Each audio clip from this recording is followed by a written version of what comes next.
हाँ, भोजपुरी से दूरियाँ दूरियाँ आपने बना ली है और राजनीतिक संगठन जिस तरह से आप लगातार काम कर रहे हैं, हर मुद्दे पे आगे बढ़ रहे हैं, गरीबों को लेके चल रहे हैं। थोड़ा संक्षिप्त जानकारी चाहूँगा कि अचानक से मोड़ कैसे लिया आपने? जैसे एक्चुअली सर भोजपुरी से सबसे पहला आपका सवाल था कि दूरियाँ बना रहे, तो ऐसी बात नहीं है। अभी तो संतोष रेणु ऑफ़िशियल पे एक हमारा गाना आया है गोल घर, हुँ, अभी कुछ दिन पहले ही आया है, लोग काफ़ी पसंद कर रहे हैं। तो इसके लिए भी धन्यवाद आप सबों को और भी लगातार गाने आते रहेंगे संतोष रेणु ऑफ़िशियल पे ही। जी। और जहाँ तक सोशल वर्क की बात है तो हमें अपने बचपन के दिनों कि हमेशा वो जो पल है वो ये बताते रहती है कि समाज के लिए कुछ करना है, क्योंकि बचपन के दिनों में जो मैंने संघर्ष किया है, पिताजी शराब बेचे, अवैध शराब, चना हम बेचते थे, तो उस समय हमें भी लगता था कि कोई आगे आकर के सामने आए और हमें भी सपोर्ट करें। और यहाँ तक अगर आज हम पहुँचे हैं तो इसमें तमाम लोगों का सहयोग है, सपोर्ट है, तभी यहाँ तक पहुँचे हैं। बिल्कुल।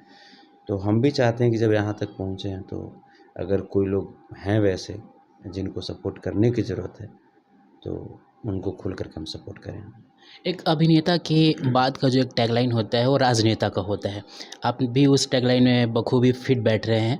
तो ये दोनों की जो शुरुआती जर्नी है इसे कैसे देख रहे हैं? क्योंकि दूसरी तरफ जहाँ एक बिहार की सबसे बड़ी पार्टी है उसमें आप अभी फ़िलहाल जुड़े हुए हैं।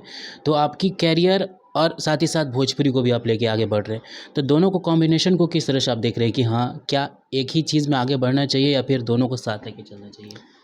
जैसा कि आप इन चीज़ों को देखते होंगे बहुत पहले से ही नेता और अभिनेता एक ही सिक्के के दो पहलू होते हैं। दोनों में आपको रोल निभाना है। एक है कि आप स्क्रीन पे आप डायलॉग डिलीवरी के साथ निभाते हैं। एक है कि आप गाँव-गाँव जा कर के दरवाजे-दरवाजे जा कर के आप अपने डायलॉग से लोगों को प्रभावित करते हैं। लोगों के डायलॉग सुन कर के उस पे अमल करते हुए उनके लिए कार्य करते हैं।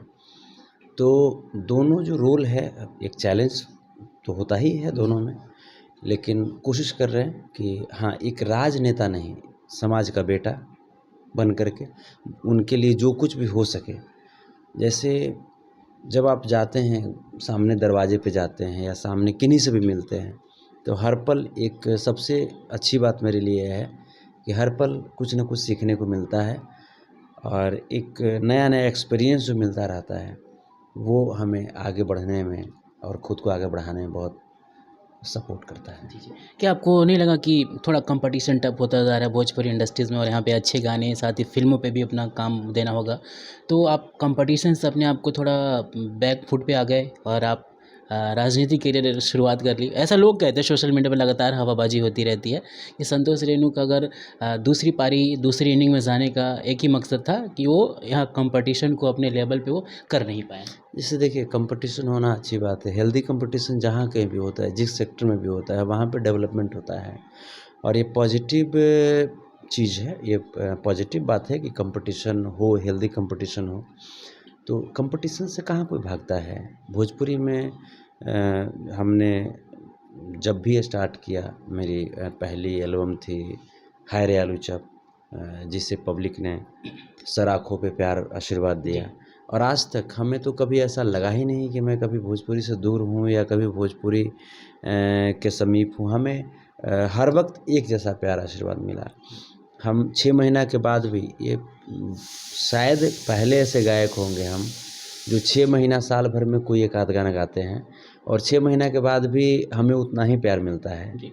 तो हम कंपटीशन की बात हम नहीं समझते, बस यही जानते हैं कि हमें जो करना है, जो भी करना है, एक कलाकार के तौर पे भी हम बहुत सारा पैसा कमा कर के क्या करेंगे? जिस दिन मरेंगे उस दिन क्या लेकर के जाएँगे जी, हम? बिल्कुल। उस दिन तो फाइनली वो बाँस का जो बल्ला होता है वो भी अगर नसीब हो जाए तो बहुत बड़ी बात है। बिल्कुल। तो कोशिश ये होती है कि आप पैसा कमाइए लेकिन उसके साथ-साथ समाज की जो भावनाएँ हैं, उनको भी आप समझिए। समाज के लोगों की जो अपेक्षाएँ हैं आपसे, आप उन अपेक्षाओं पे आप खरे उतरिए। जी। कोशिश हमारी ये रहती है। तो इधर गीत संगीत भी चलता रहता है, समाज सेवा भी चलता रहता है और बाकी जो भी लोग कहते हैं, लोगों का काम है कहना, वो कुछ न कुछ मेरे बारे में अच्छा ही सोचते होंगे तभी बोलते हैं। बिल्कुल। अगर आपको मौका मिला तो कहाँ से चुनाव लड़ना पसंद करेंगे, क्योंकि आप पूरी तरह से इन्वॉल्व हो चुके हैं राजनीति में, और अगर मौका मिल जाए, अगर आप जीत कर कुर्सी पे आए, तो क्या भोजपुरी की बात रखेंगे या फिर आप भी भोजपुरी से कन्नी काट लेंगे? आपको पता है कि मैं स्ट्रेट फॉरवर्ड में बोलता हूँ, और हमको आप कहीं पे भी बैठा दिए, राष्ट्रपति की कुर्सी पे भी बैठा दीजिएगा, फिर भी जो बातें हैं वो मैं बातें बोलूँगा। तो विचार बदलना हमको तो नहीं लगता कि बदलेगा, क्योंकि बदलना होता तो अब तक काफ़ी बदल चुका होता, क्योंकि परमादरणीय लालू प्रसाद यादव जी के आशीर्वाद से, तेजस्वी भैया के आशीर्वाद से, तेज प्रताप भैया के आशीर्वाद से बहुत बड़ा पद भी मिला। यदुवंशी सेना के राष्ट्रीय अध्यक्ष के रूप में भी सेवा करने का मौका मिला। अभी हम धर्मनिरपेक्ष सेवक संघ के राष्ट्रीय प्रधान महासचिव हैं। तो जब इतना तक पहुंचने पे जब ईगो नहीं आया, तो फिर ईगो क्या होता है हमको समझ में नहीं आता। हम बस यही जानते हैं, क्योंकि हमने देखा है वो जीवन ना, 6 महीना वो चना भी नहीं, वो खेसाड़ी खा करके, खेसाड़ी जो होता है उसको छौंकने के लिए भी तेल का पैसा नहीं था घर में। मेरे एक छोटे भाई थे, उनको ब्लड कैंसर हो गया था, हालांकि दुनिया में नहीं है वो। तो उस दौरान बहुत कुछ देखा मैंने। उसके बाद तमाम चीज़ें हमारे जीवन में बहुत सारे लोगों का योगदान रहा। एक सत्येंद्र चचा हैं हमारे गांव के ही, उनका योगदान रहा। एक हमारे राजेश जिया जी हैं, उनका योगदान रहा हमारे जीवन में। रामजस बिहारी जी हैं, राहुल कुमार गुप्ता जी हैं, तंजीम रैन जी हैं, नितांत सिंह राजपूत जी हैं, अजय मिश्रा जी हैं, आशित पासवान जी हैं। बहुत सारे लोगों का योगदान रहा है मेरे जीवन में। तो उन लोगों का जो एहसान है वो इतना बड़ा है कि कभी मेरे अंदर ईगो नहीं आने देता है।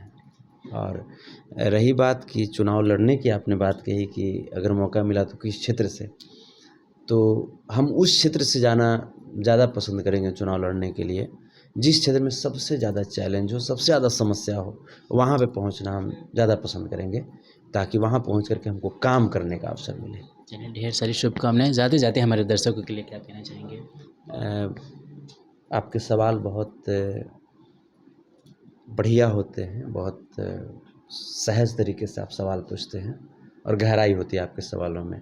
आपके लिए शुभकामनाएं कि आप ऐसे ही आगे बढ़ते रहिए। आपका जो चैनल है मनचाहा न्यूज़, लोग ऐसे ही पसंद करते रहें, खूब आगे बढ़िए।